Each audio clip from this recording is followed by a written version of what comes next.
What's so special about being human? Well, apparently, according to the Midrash, it's our ability to give names to the things that Hashem has created. So what's so special about that? And while we're on the subject, what is uniquely special about being Jewish? Shteit Medrash, it's quite a well-known Medrash actually, that says, B'shasha ba HaKadosh Baruch Hu livra Adam, when the Eibishter decided to create the first human being, Adam Harishon, so Nimlach b'Malachi Hasharis Cholei. The Eibishter consulted, so to speak, with the Malachim to find out, is this a good idea? What do you think? So Omru Lei, they said, the Malachim said to Hashem, Adam zeh mativoi. What's so unique about this human being? What do you need humans for? You got us. So Malohus, the Eibishter said to them, Chachmosim meruba mishelachem. His wisdom will outdo your wisdom, be superior to your wisdom. So then they wanted to know, how does this all work? So the Eibishter illustrated to them. The Eibishter brought various creatures, animals, etc. in front of the angels. And Amalu said, Zeh mashmoi. What do you call this animal? They didn't know. Then Heviron ifnei Adam, the Eibishter took the same animals in front of Adam Rishon, obviously with an audience of Malachim. And Amalei said, Zeh mashmoi. What do you call this? So Amar Zeh shor, Zeh chamor, v'chulei. So he gave the various names, the ox, the donkey, etc. Okay, so now the question is, what's so unique about being able to give animals names is Mevar da Shalah. So the Shalah Kadosh explains that in the Nomen von Azach is Merum Ezir Shorish, the name that the Torah or that Lashon HaKodesh ascribes to a particular concept, a being, an entity, describes the spiritual source that entity derives from. So therefore, Adam Harishon could perceive the spiritual root of every creation. Therefore, he gave the name that suited the spiritual source that the particular thing came from. That was his great wisdom.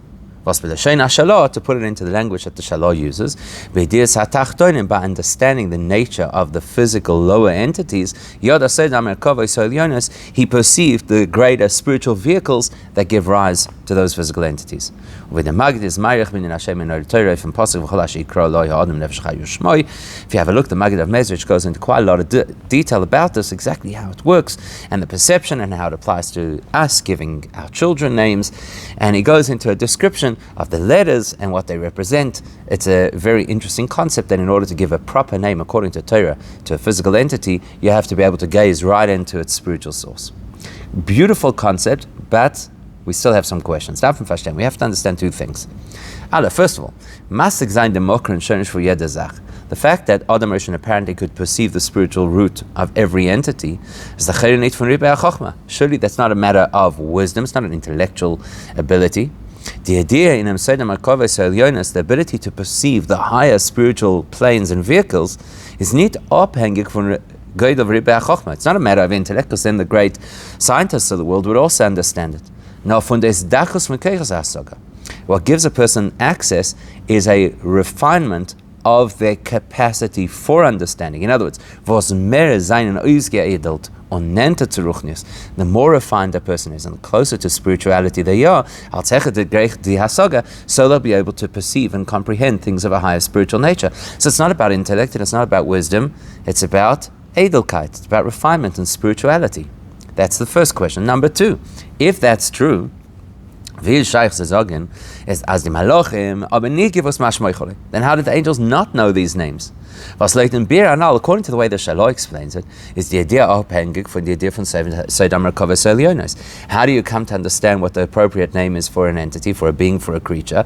By knowing its spiritual source, the so-called higher vehicles, which are the source and the root of every created thing. So what are those higher vehicles? The Merkavos Elyonos are Malachim. They are Malachim. So the Sherish Malachim for the Chayes Behemoth Delmata, for example, the example the Medrash gives is the animals that Adam Harishon could name, that the Malachim couldn't name. Well, what is the spiritual source of animals down here in this world? Zayin Malachim. They are Malachim. How do we know that? That's why we call Chayes HaKodesh, the holy animals, because the root of physical animals is Malachim. So how's it possible that they would not know the name of an animal? How does Adam know the name? Because he perceives the spiritual source. But they are the spiritual source and they don't know the name. So it would be a very difficult attempt to try and answer this question by saying, because these malachim are spiritual beings, and therefore they inhabit spiritual worlds. So maybe that's why they were unable to perceive what the animal actually looks like in the physical world. And that's why they wouldn't know how to apply their names as the spiritual source of the animals to the actual animals as they are down on earth, because they're out of touch with what happens down on earth. So if that would be our attempted answer, then it still wouldn't fit what the Medrash says. The Medrash says that Adam Rishon is superior to the Malachim. Well, if the reason that the Malachim are out of touch with the animals is because they're too spiritual, that is actually superior.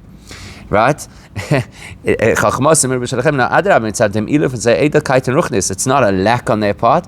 On the contrary, that would highlight how developed and how spiritually advanced the Malachim are. So we're back to square one. What's the greatness that Adam Rishon has over the Malachim? So to understand that, we have to get away from just simply talking about higher versus lower and see a completely third, different perspective. And the introduction to that third concept is this. Kriyas Hashem is durch Adam Rishon. The fact that Adam Rishon gave names to the animals is vorgekommen vor dem Chet Hatzadas, is something that occurred before Adam Rishon was demoted spiritually after the Chet Hatzadas. In other words, that means that Adam Rishon gave the names to the animals when he was in a spiritual environment called Gan Eden, and he was in a spiritual state of wholeness. Was designed dort Gan Eden. So what was Adam Rishon's entire occupation and purpose being in Gan Eden? Is given to serve the Eibishter and to protect Gan Eden. It's the fun verstandig, so we can now derive from that as jeder Prat von seinem Meisim demelt, every detail of everything that Adam Rishon did at that stage of life. Especially things that are recorded and reported in the Torah, is given a chelik from Lav de l'Shamra, was part of his avodas Hashem, to serve Hashem in the Gan Eden and to protect Gan Eden. So if he gives names to the animals, that's part of his avodah, not just a standoff with the malachim and proving his advantage. Nochmer. Now the avodah that Adam Rishon did wasn't floating in some kind of detached spiritual reality. It had a direct impact on the environment he lived in, called the Gan of Eden. So in Gan Eden, that means that Adam Rishon was able to increase the degree of holiness and increase the degree of spiritual awareness that Gan Eden had through his avodah, to elevate Gan Eden to a level that is even greater than Gan Eden was in and of itself. So now we got to ask ourselves, what is the avodah of naming animals? If everything Adam Rishon does at that point is serving Hashem and increasing the holiness in Gan Eden, what's the avodah of naming animals? So in was besteht the avodah in den Anrufen die Nivoim mit sehr nehmen? What's the great avodah of naming animals? And in fact, the way we've just explained it should actually illustrate as Adam Rishon had nit mechadesh given die Shmois HaNivroim, that Adam Rishon didn't make up names for the animals, because what does Adam do according to the Shalah? He identifies what their source is. Because what gives life to these particular beings, like the animals, from their spiritual source. And that flow of energy from the source to the animals occurs even before Adam Rishon appears on the scene, and even before he gives the names. So what's the name adding to the whole story? All he's doing is identifying the appropriate name that belongs to that creature, fitting and suited to its spiritual source. So we've got to actually see Adam Rishon's interaction with the animals and giving them names from a completely different perspective. And we have to say two things. Aleph, as the Asogin Sheshim Makeri HaNivroim, just knowing the spiritual source is noch nit genug. That's not enough, as man soll durch dem sie können anrufen mit die zugepasste Namen. It's not enough to be able to give the name to the animal. Okay, so knowing, Malachim also know the spiritual source. To be able to share the name and tag the name to the particular creature takes more than just wisdom. We need to know what it takes. Secondly, whatever that added dimension is, Only Adam Harishon could achieve it. On therefore, which is exactly the point, that Adam Harishon is superior to the angels, and more specifically, it's that his intellect or his wisdom is greater than theirs. So what is the edge that Adam Harishon has, and what does naming an animal actually mean? The Bir and Dem explanation is as follows. We do know very well that every single physical creature has a spiritual root and source. Like the famous Gemara that says that there isn't even a blade of grass in this world that does not have some kind of a spiritual force that actually prods it on to say, grow. A very clear example is Sholamata, an ox down here in this world, is from Pnei Shor Merkava, something that links right back to the fact that there is the manifestation of what looks like the face of an ox on the divine chariot. So we all know that every physical thing has a spiritual source. But we also know we also know that the physical entity is in a completely different reality and category to its spiritual source. You look at a physical ox, it is in no way a representation of what the Pnei Shor Merkava looks like or manifests as or does. Warum? Because there's a spiritual evolutionary or devolutionary process that occurs where things are lowered and thickened, so to speak, or made to be desensitized. So we don't know exactly how much evolution there is for each particular thing. It's impossible to go through an evolutionary process that changes something spiritual to become physical. So with all evolution, something else still has to happen, which is almost like a quantum leap. As we know, Chassidus explains that to be able to create physical things out of spiritual sources is not b'keiches shel HaKadosh Baruch Hu v'seres kol yochel. Only the Eibishter could do that, because only the Eibishter can do the impossible. It's impossible for something spiritual to turn into something physical. Therefore can sein der Dilig. Only with Eibishter's koyach is it possible to have that jump, that leap, as von Ruchnis dicken shirish l'mayla, that out of a spiritual entity that is the source and root on high, so should become a physical entity down here on earth. So there's a huge gap between the spiritual source and the physical reality. On the river is the ideas, the shorish hashorish from Pnei Shor Merkava. So now when you look at an ox, and you know, abstractly, theoretically, that the physical ox derives from the fact that there's something called Pnei Shor Merkava, it's noch nicht masbek as only kennen anrufen dem Shor lamate mit dem Namen Shor. Doesn't yet give me the insight to know that the correct name for an ox is Shor in Hebrew, because the correct name for the manifestation of godliness that is similar and is the root for it is called Shor in heaven. In other words, I know it's called an ox because I look at it in the English dictionary. It's called an ox, but I don't know that Shor, the spiritual connotation of Shor, belongs to this animal. Because the reality of the physical creature walking on all fours here on earth is that it is completely detached from any connection to its spiritual source that we can detect and see and explain. And that's Adam's greatness. And das gewinnt Duftu von Adam Harishon. Vayikra Adam Shemus, that he could give those names. In other words, we use the expression calling the name. So he summoned the name. He drew down into the space, into the reality. He drew down the reality, the spiritual source that wasn't visible, that wasn't apparent in the space. He brings it into the space. In other words, he doesn't just make a link like a hyperlink. Click on the word Shor and it will take you to the Shor that's on the Merkava. But Adam Harishon brings down and manifests and fills into the reality of an entity called a Shor that it's got a spiritual source too. In other words, he brings the spiritual into the physical. Which now makes sense in the context of Adam Harishon's mission to serve Hashem and to protect in Gan Eden. What's Adam's mission?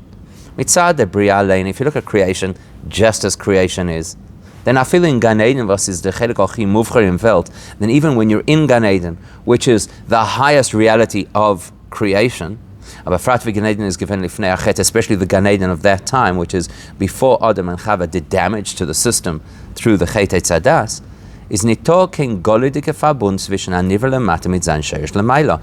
Even in Gan Eden, you can't see the connection between the physical ox and the Pnei Shosha b'Merkava. You just don't see the connection. It doesn't line up. Mitzadim Goydel HaKidusha was is doing Gan Eden, even though there's a tremendous amount of holiness in Gan Eden, so much holiness that it can't tolerate an Aveira, so Adam and Chava have to leave Gan Eden the minute there's a Chet Eitzadas. Still, aber das ist an Ohr, was ist nur lefi erech olam hazeh. That intense spirituality that can't tolerate a Chet is still a spirituality that belongs to the milieu of creation. It doesn't yet give access to the source of created things. That's the added value that Adam HaRishon brings to the story. What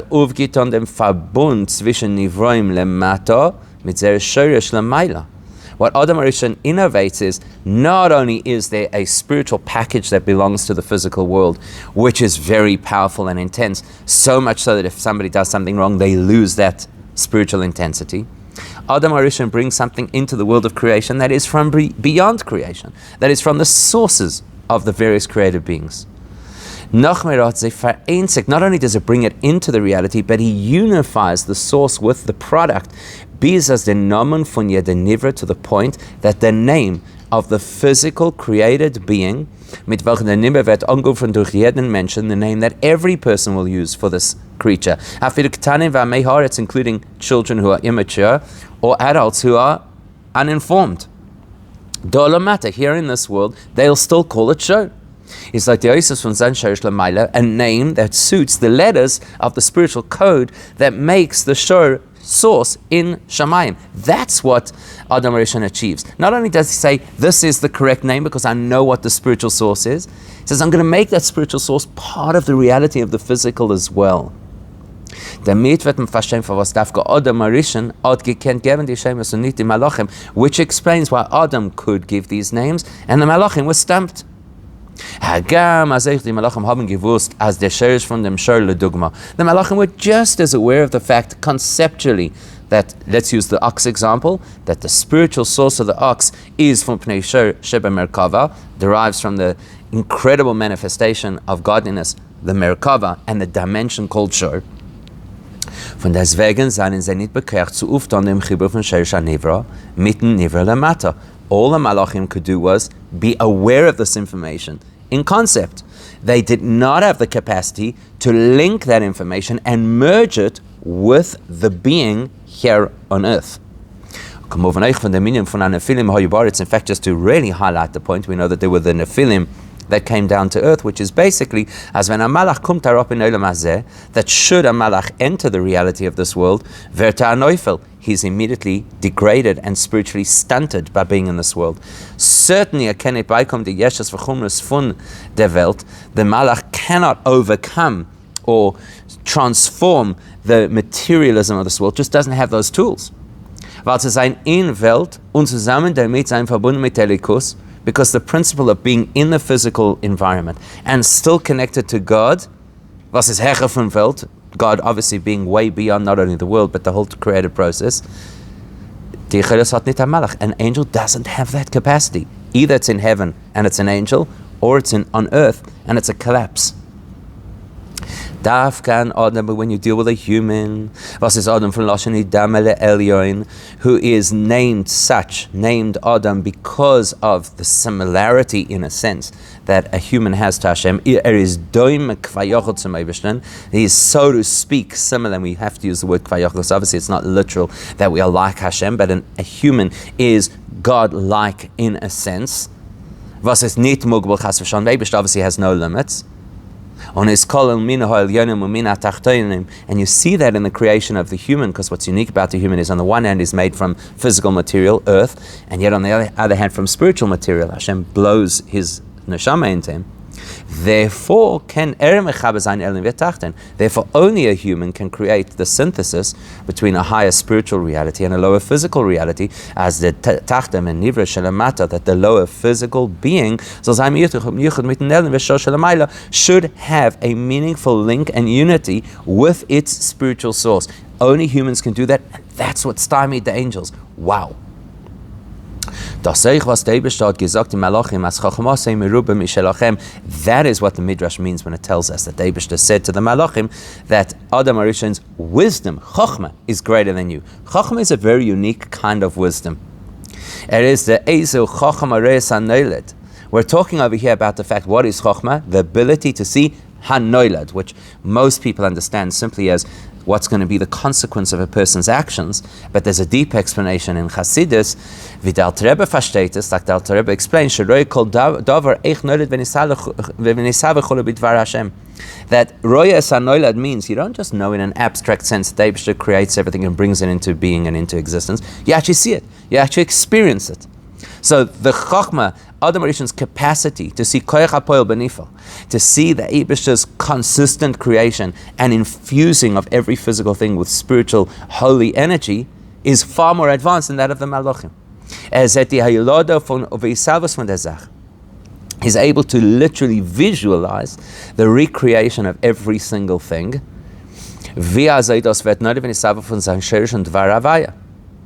How every single thing comes to being at every moment from its source through Hashem's word. So Malachim can absolutely see the divine impact and energy within a created being. But so they know, they see there's a being and there's a spiritual package that gives it life. But to see within the being its spiritual source is nit begeder von a malach. It's beyond them. But Adam Arishan, who has a greater developed chokhmah, the capacity to see recreation and see the energy within the physical matter, he could see within the physical. He looks at the ox, and inside the ox he sees that this ox, the physical ox on all fours, is completely linked to its spiritual source, even now here on earth. Therefore, its name now on earth should be Shor, not some other name that indicates a watered down, evolved version of divine energy. And then and that also explains, by the way, Favos di Malachim, Favos Fadi Malachim is nicht given genug, was der Eibishter hat sich gesagt, as Chochmos merube mishelachem. That explains also why the Malachim couldn't just be satisfied because the Eibishter said, trust me, the human is greater than you are. And man hat sich gedacht, beweisen. They actually had to be shown. They actually had to see the animals come in front of Adam Arishan and the fact that he could give the names. Sorry, I skipped a bit. Because this concept that Adam could do, the merging and synthesizing of a higher and lower reality into a single entity, is not something a malach could understand in theory. So if they wish to explain it to them, it would still be over their heads. Until such time as they actually were shown that Adam could do this, there was no way it would be able to make any sense in their minds. So that's the greatness of a human, as represented by Adam, the ability to fuse the spiritual shorish with the physical reality. We're going to take this now to the next level based on something that is explained extensively in Chassidus, particularly in the Rebbe's Chassidus. What the Medrash tells us, as far Matan Torah is given the Gzeira, as al yenim lo yerdu l'tachtonim, that before Matan Torah there was this decree that said the higher realms cannot enter the lower reality, and the lower reality can never be upgraded or uplifted to encounter the higher realms. At the time of the giving of the Torah, that barrier was removed, and therefore, ever since the giving of the Torah, there is now a blending of the higher and lower realms. Let's apply that to our conversation. Davon ist verstandig. From that we can appreciate as Agam Adam Arishan hat Keira Mamshech given the Sherish von Nivroim lemata. We've already seen that Adam Arishan achieved something amazing, something that the Malachim couldn't even begin to imagine, the ability to infuse into the physical being its spiritual source. And it was in an oifen as Hashem Anivra lemata is matim to sein Sherish lemaila. It was so compelling and so real to the point that the name of what we ordinary people refer to these entities matches their spiritual source. And obviously, if that's the name, obviously it indicates the reality of the physical being too. That's nothing though compared to the degree of union between the high and lower realms, which was achieved by giving the Torah. Let's explain what that means. As we've already said, Adam Rishon's great advantage was that he could link the human, or the physical created being to its unique spiritual source. In other words, Adam Rishon took a physical being which of its own accord was detached physically or visibly from its spiritual source and link it back to the godliness designed for its piece of this world. Not only a dimension of godliness that is relative to creation, but relative to this piece of creation. Like in our example, the physical ox is now linked to the spiritual source of all oxen. So it's the link between the creation and the creative energy. But Matan Torah is a whole different reality. And Matan Torah, it's the introduction of Havaya, was is ein ganzen Hecher von Gidrei Ha'olam, Yud Kei Vav Kei, which is completely beyond not only the world, but all the parameters and realities of the world. As we see by the fact that it rolls past, present, and future, all into a single entity. And that is Givorin Elekecha, your personal God, meaning your energy, your power. Und durch dem hat sich aufgetan, that then innovated in the world, the Chibur zwischen Elikus, was ist Hecher von zu seiner Sherish von Welt, mit Welt. Now it's no longer like Adam Arishon, who completely blew the angels away because he could link the spiritual source of a physical entity with the physical entity. Now we have the capacity to fuse the spiritual source that is beyond being relative to the entity, beyond the concept of creation. The Eibishter, as he is beyond the world, can now be infused into the world. And the Fargefindman, that's why we find, as Matan Torah haben die Malachim wieder nicht gekannt bei nehmen als einen von Chibur Maila Mata. That's why the Malachim complained again. They were not just simply satisfied by the debate around Adam Arishon. They complained again. What was their complaint?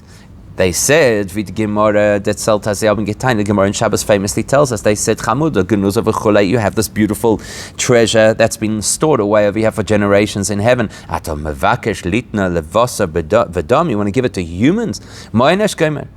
Why should you consider humans? Nohit chala shamayim, rather let your glory be in the heavens. Same argument as by the time of Adam Arishon. Again, why are you having the argument again? We already know the humans outdo angels. Because Torah is the ultimate greatness and the most spiritual entity that exists. So the angels say the last place it belongs is in the hands of humans who are so physical. So you needed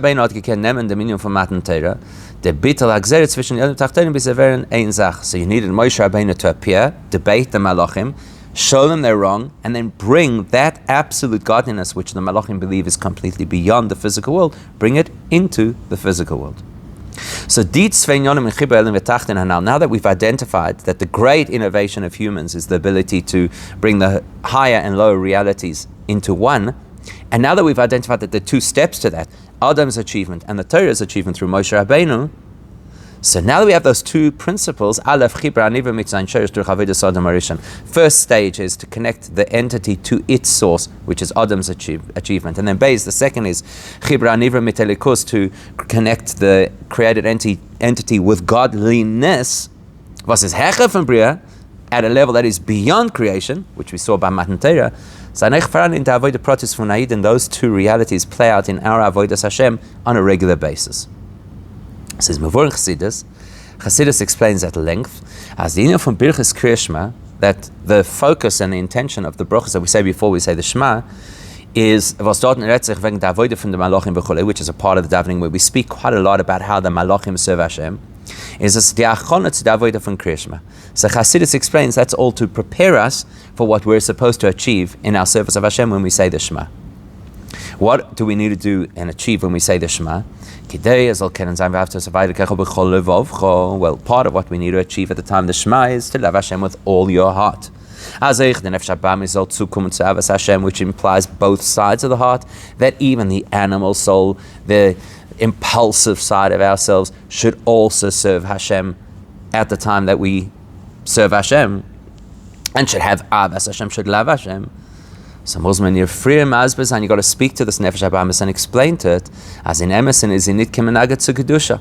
To get through to the Nefesh HaBahamis, to also love Hashem, first thing you got to say is, Nefesh HaBahamis, you're actually not an opponent to holiness. Why not? Because your source comes from a spiritual realm, from malachim who are completely dedicated to serving Hashem. So you're not an opponent to godliness because you're built out of dedication to godliness. As we read in the build-up to Shema, they serve Hashem with tremendous passion and excitement, and as we illustrate this to the Nefesh HaBahamis, so the Nefesh HaBahamis acquiesces and is willing to accept holiness and complete dedication to Hashem. Now, let's try and understand this. How's it going to help? You're talking to the Nefesh HaBahamis here in the physical realm. How does it help to speak to the Nefesh HaBahamis about how great its spiritual source is? The reality of the conscious experience of the Nefesh HaBahamis is to oppose holiness. So what are you going to do? Sit down and try and have a logical conversation with the Nefesh HaBahamis? Nadinin is kanal rather as dos is bekeicha shel Adam Harishan. That's what Adam Harishan innovated. That's what Adam Harishan achieved. That it was now possible that a created being should feel the link that it has to its spiritual source. To the point that when you remind the Nefesh HaBahamis where it really comes from, it will be so powerful and impactful that the Nefesh HaBahamis will say, you know what, Kedusha is the reality, and I submit, I surrender, I'm ready to serve whatever the Eibishter wants in order that I should be holy. So that's step one. That's the Adam Harishan phase of our dedication to Hashem. But that level of submission, by showing and reminding the Nefesh HaBahamis of where it comes from, is not a bit of an anivra. That we can only achieve the extent of submission to Hashem which a created being is capable of, which obviously is limited. Is blows from malachim, because what are you doing? You're saying, you Nefesh HaBahamis, you come from the world of malachim. Malachim are completely dedicated to Hashem, so can you. Because even though the malachim have complete dedication to Hashem, the fact is they are still created beings who have dedication to Hashem, which is limiting. The kavon of Yeridus Neshama Mato is, why did Hashem bring our neshama down into this world? So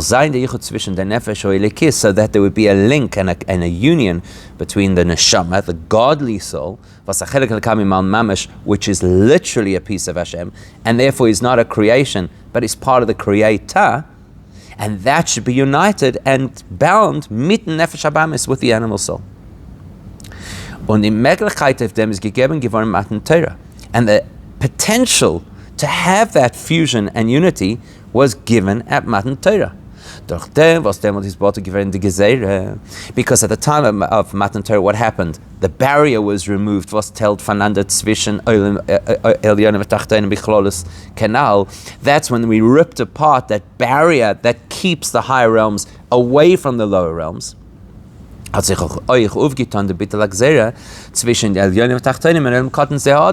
the same time, it also stripped away the barrier between the higher and lower realities of the person themselves. So that now it should be possible to be able to blend and fuse the animal with the godly.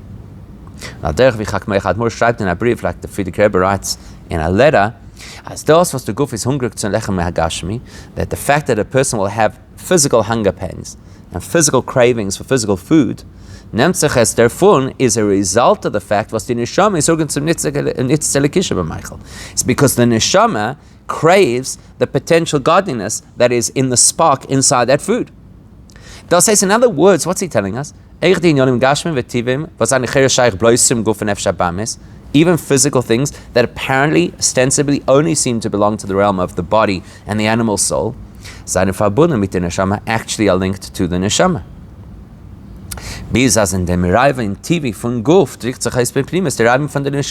To the extent that the physical hunger is actually an expression of soul hunger. That's the goal. The goal is not just to get the nefesh habahamis to be conscious of its spiritual source, but rather to be bound with the nefesh elikis and complete elokus. But on the other hand, agam as the tachas habitul nefesh habahamis vedufketon durch yichud mit dem nefesh elikis canal, even though obviously the ultimate state of complete submission of the nefesh habahamis will be achieved when the nefesh habahamis is completely paired with the nefesh elikis, is a sabanit the emes abiru for nefesh habahamis, but that is not the ultimate state of refining and upgrading the animal soul. Because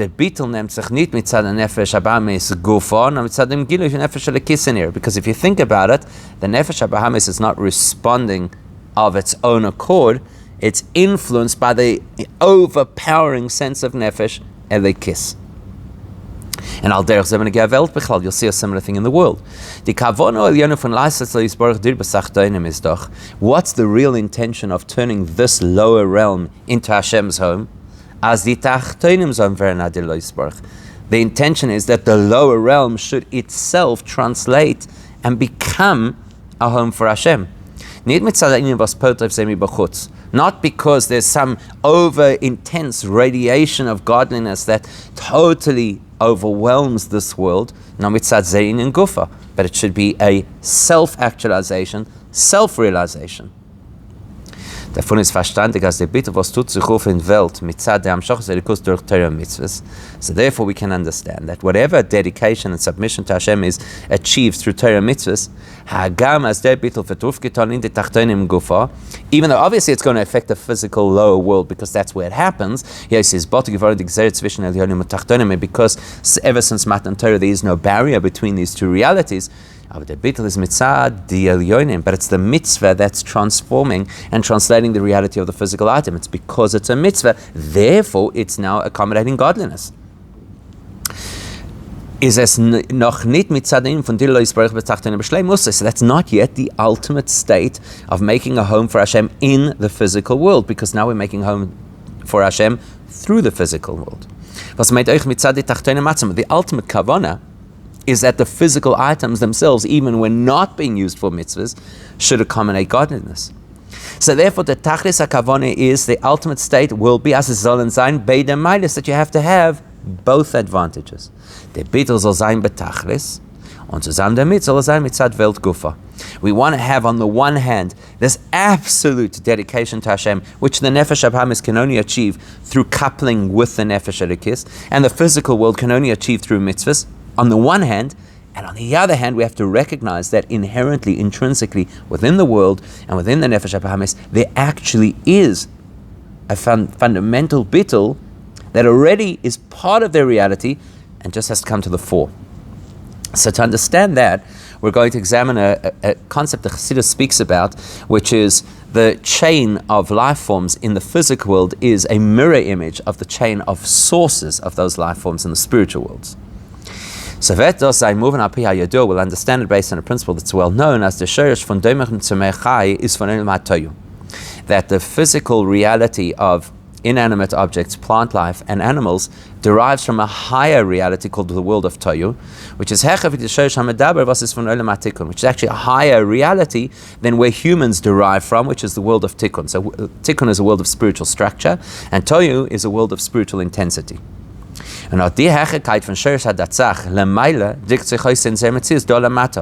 that might sound fanciful and abstract. So what does it actually mean that the life forms of animal or plant or even the inanimate world are from a higher source than us? You can actually see it manifested in a particular element of how they behave or how they live compared to us. Says Mavur Chassidus explains that time was behemoths haben dem tebach no v'abitul. The fact that animals by nature are submissive to their masters was is nitar by Adam, which is not human nature. Human nature is independence. Aderech v'yashteit, like the famous nevuah about the time of Moshiach, where it says v'narkoten noyeg bam, that even a child will be able to lead these powerful animals. Slibdem was their shorishis from olam hatoyu. The reason animals are naturally submissive is because they come from the highly intense holiness of the world of Tohu. Was dort is the bitul hasachecha v'di bitul von olam hatikun, which is a reality where the submission to Hashem is far higher and more intense than the kind of submission that is typically found in the world of Tikkun of Lashon Chassidus. To put it into the language of Chassidus, it's a reality of oros merubim, intense light rather than intense kalim structure. In other words, much more awareness of the source, much less awareness of self. And das ist der Bittul Amiti, was wird aufgetan in Welt. And that's why we could speak about true submission to Hashem that actually takes place in the physical reality. Because mitzad Welt Gufa, if you look at the world from the world's perspective, as durch Torah leichen die Welt. What happens when we bring Torah and mitzvahs into this world? We illuminate the world. And illuminating means is megala dememes, that we expose the truth of the world that the world itself isn't even aware of. As the fact that the entire world is all submissive to humans. That's why humans can do so much good and possibly damage. So Torah will illustrate to the world it's not because they're weaker, it's not because they're less intelligent, it's because they are linked in to a higher spiritual reality which naturally has greater capacity for bittul.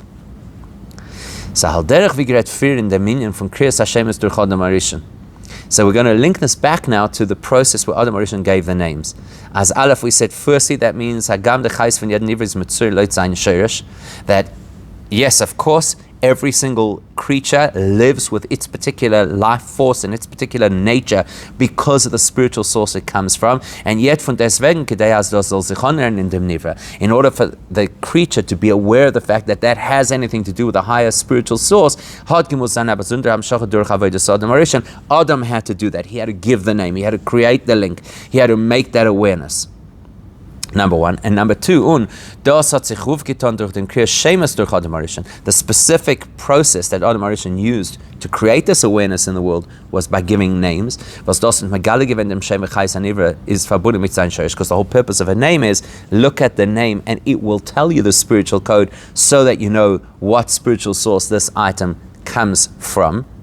So what Adam Arishon did plays out, and in an even greater sense is is much more profoundly the reality of the dedication and submission of the inanimate plant and animal kingdoms to Hashem because they come from the world of Tohu. Aleph, number one, is if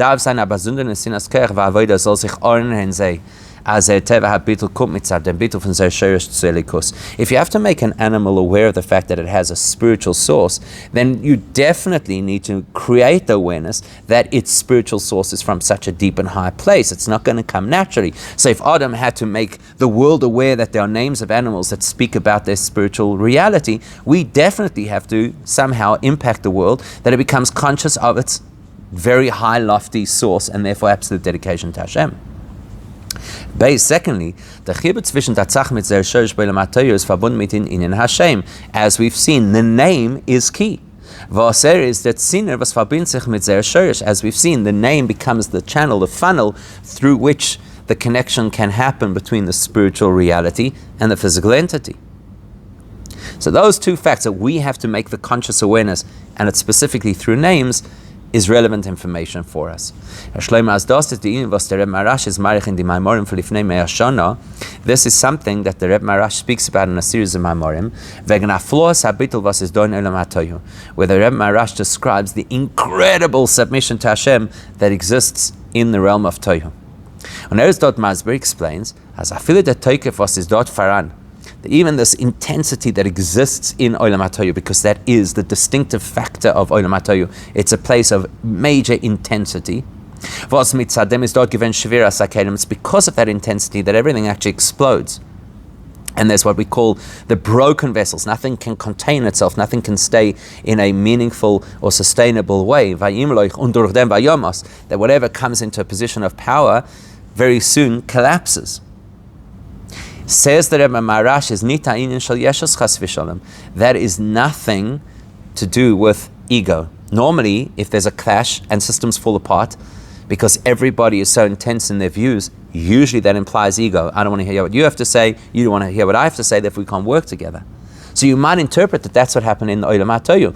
Chesed is absolute chesed, doesn't want to hear from Gevurah. Gevurah is absolute Gevurah, doesn't want to hear from chesed. Therefore the system collapses. Says the Rebbe Marash, no, Adrab, it's the exact opposite. It's because in the world of Tohu, every element of existence is so acutely aware of real existence, in other words, Hashem's infinite existence, and is completely linked and connected to that absolute existence, and therefore can't tolerate anything else except for that existence, which eventually leads to its collapse. On a Fabintes mit dem, was Olam HaTohu wird angegriffen b'shem Behema, the Rebbe Marash says something absolutely mind-blowing. He says, Olam HaTohu is very often linked to the word Behema, which is of course the collective term for animals. But he explains it like this. Netrikun ba ma. So he says, Behema is an acronym for ba, within this world, is ma, this absolute bittul to Hashem. As compared to in Olam HaTikun, which is Adam was his place b'gematria ma. Adam, if you use the gematria system, equates with ma. In Olam HaTohu is the bitul matziyesh ha'amiti begilo. He says that in Marash, ba ma, in the world of Tohu, the ma, the absolute bitul commitment to Hashem, is the reality of that world. Nit neun from gematria. It's not just an association through a numeric system called gematria. It says ba ma be'etzem. It is fundamentally a state of bitul. What does that mean? As we well know, when something is described in Torah, we have to understand it first in its most simple understanding, and we never get rid of that simple understanding. Therefore, whichever angle you look at it from, the reality is Behema refers to a class of creatures down here in this world, the animal class. Davon is moving as the name from ba ma is faranit nor in Olam HaTohu. So now, if Behema represents the concept of ba ma, within it is absolute bitul, and at the same time Behema refers to animals down here on earth, that means that not only in the world of Tohu, in the abstract sense, is there this incredible dedication to Hashem, not oichin de Behema lamata, but in the animal living here on earth. As we already mentioned, animals by nature show and express and live with greater submission than humans, because they derive from Olam HaTohu. So the ba, ma, this incredible dedication to Hashem, manifests in the Behema down here on earth. But of course the world is, as we well know, as the name represents, a place of concealment. In this principle, as the bittul from Behemoth nemzech von dem bittul b'shoshen Olam HaTohu, the concept that why are animals so submissive?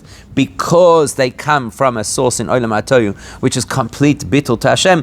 That concept, nobody sees that. You don't walk in the street and see, oh, that's such a well-disciplined dog because it's connected to Olam HaTohu. Well, look at that ox pulling the plow because it's connected to Olam HaTohu.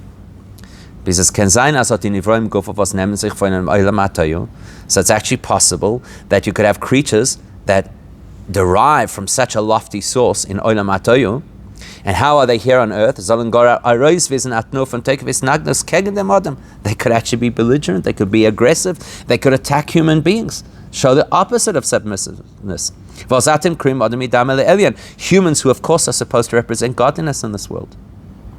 On the far the Rebbe Marash meforit in my Chassidus, that's why the Rebbe Marash has to teach it in a Maimer, which is the Gidul from Pnimis HaTorah Dolamata. The purpose of Chassidus is to reveal the inner secrets of Torah into our world, so that our world can become conscious of them and start to see the truth. As the Bittul from Olam HaTohu is verbunden mit Shem Behema. That's why the Friedrich Rebbe has to explain. The Rebbe Marash has to explain that the concept of absolute bittul to Hashem, which exists in Olam HaTohu, is linked to Behema. In doing so, the Rebbe Marash does, like Adam Arishan, except more so, infuses into behema, the physical animal, its consciousness and awareness of its source, bittul of olam hatoyu. As a teva ha-bittul is b'pnimis, der bittul fun ir shoshim yesh amiti boma, that the fact that an animal has a tendency to submission in this world is a reflection of where it comes from, olam hatoyu. And as we already said, why is there so much power and yet so much bittul in olam hatoyu? Because this connection to this absolute ability, this complete dedication to Yeshua Amiti, so it's not possible then that something that's plugged into complete dedication and submission to Hashem should ever be aggressive or opposed to Adam, Atam Kriyim Adam, to humans. And not only animals, but the world at large is actually there, suited and ready and submissive to serve Yidden. Until eventually this world will become the permanent residence of the Eibishter, where the Eibishter's essence should be revealed and will be revealed, should happen, takef, umiyad mamish, with the coming of Mashiach now.